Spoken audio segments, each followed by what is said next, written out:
I think that I always knew that I was a good photographer. I just didn't know how to translate that into being a good working photographer.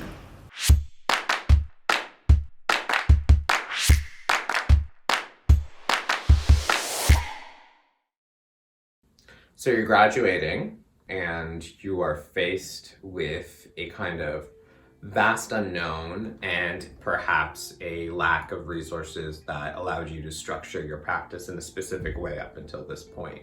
It's a really, really scary thing to go out into the world and be all like, and now what? I think aside from the studios, what you'll notice is you're going to be missing community and a sense of peers that are critically invested in your success and your personal growth. I truly believe in a forward together approach. I believe in creating collectives, whether they be official or ad hoc. I believe in writing grants together and not really buying that there can only be one, or that there's like a resource scarcity of opportunity or of experiences out there. And I'm a true believer that as we participate in the world, we build the world. And so the ways in which we choose to build our practices going forward, we will see replicated in other aspects of the sector. I think that I always knew that I was a good photographer. I just didn't know how to translate that into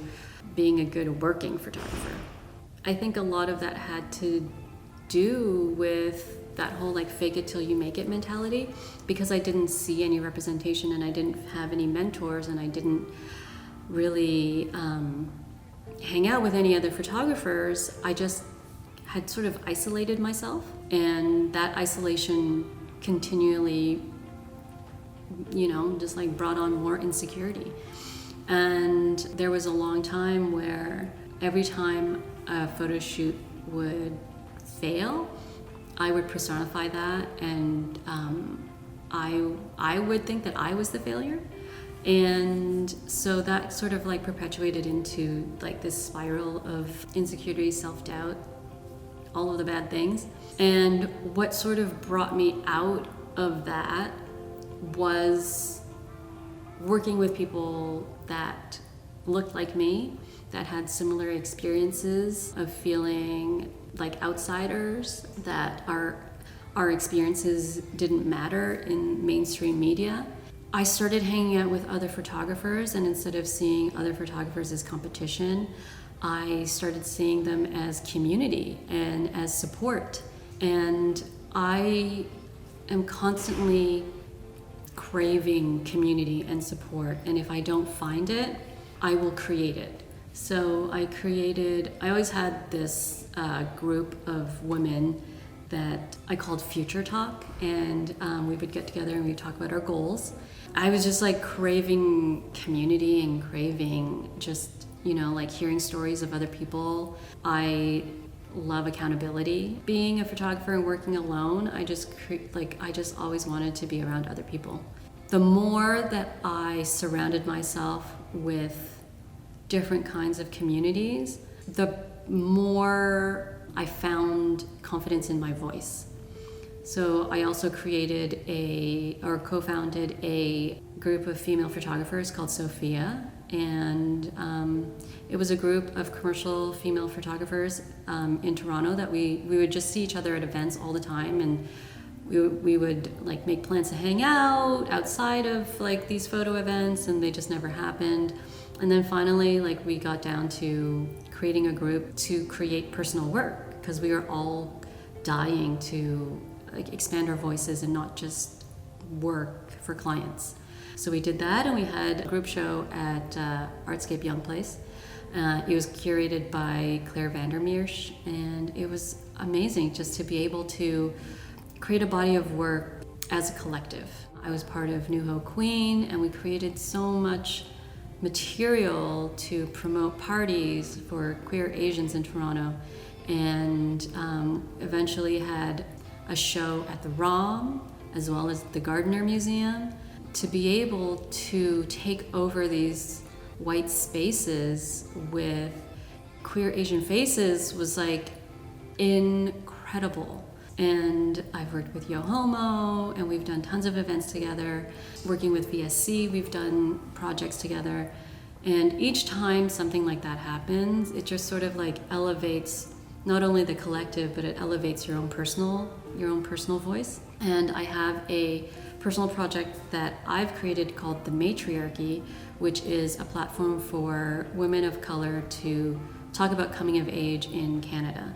And for me, I feel like being part of so many collectives and like shared spaces really just brought me my own confidence to be able to do my own thing in a very clear and concise way that has a lot of meaning for me. And so I've also just like created my own community for myself. And I cannot instill enough the idea that you need to surround yourself with people, with peers, with mentors, with whoever you can to create a support system for you, because when moments of self-doubt creep in, when moments when you're not making any money are there, like you need to have a support system around you to really back you up and to make you continue to do the work, continue to make the art, continue to do whatever you are doing, because we have to have diverse voices out there. The main thing I would say, or the first thing that I would say about maintaining good relationships, is that you need to know whose land you're on. If you aren't of this land, and this goes for everyone who's stepping foot on a territory that they don't belong to, you need to do the work to figure out how you are in relation with the people of this land and with the land itself. You're in relation with the land and the people who have stewarded that land for thousands of years, whether you recognize it or not. The question is whether you're in good relation or bad relation. And I think that this is something that we're not really getting to when we focus purely on territorial acknowledgements. It's not enough just to know whose land it is. You have to be working to be in better relation with the people whose land this is. And I think that means that on a daily basis, those of us who are occupying other people's territories need to make choices about how we align ourselves. And there are ways in which we align ourselves on a daily basis with the process of colonization that causes Indigenous suffering. And this is something that everyone can participate in, regardless of how they identify themselves or what their personal background is. It's really about how you are structurally in relation to Indigenous people. You can choose to be aligned with colonization, or you can choose to resist it and to support the ways in which Indigenous people are attempting to reclaim autonomy, to reclaim their traditional territories and cultural practices. And I think that's one of the things that I wish people who are working in creative fields, people who are curating, I wish that attending to relation was something that people were doing or really knew about. So beyond the acknowledgement, how are you in relation? Are you in good or bad relation with the Indigenous people whose land your exhibit or your art practice or just your daily life is happening on? For any sort of representational fields, this includes things like anthropology, but also art and photography. You're stepping into a space where the predecessors in your field have done damage. They've done damage to Indigenous people, to Indigenous lives. You carry that legacy, whether you like it or not. And I think a lot of people want to function in these spaces, I think especially in the arts, as individuals. And there are individual ways you can correct your personal practice to be in better relation with Indigenous people. but you still carry the structure that you're participating in. You still carry that history of harm. And it takes more than an individual effort or a sort of surface level acknowledgement to correct that.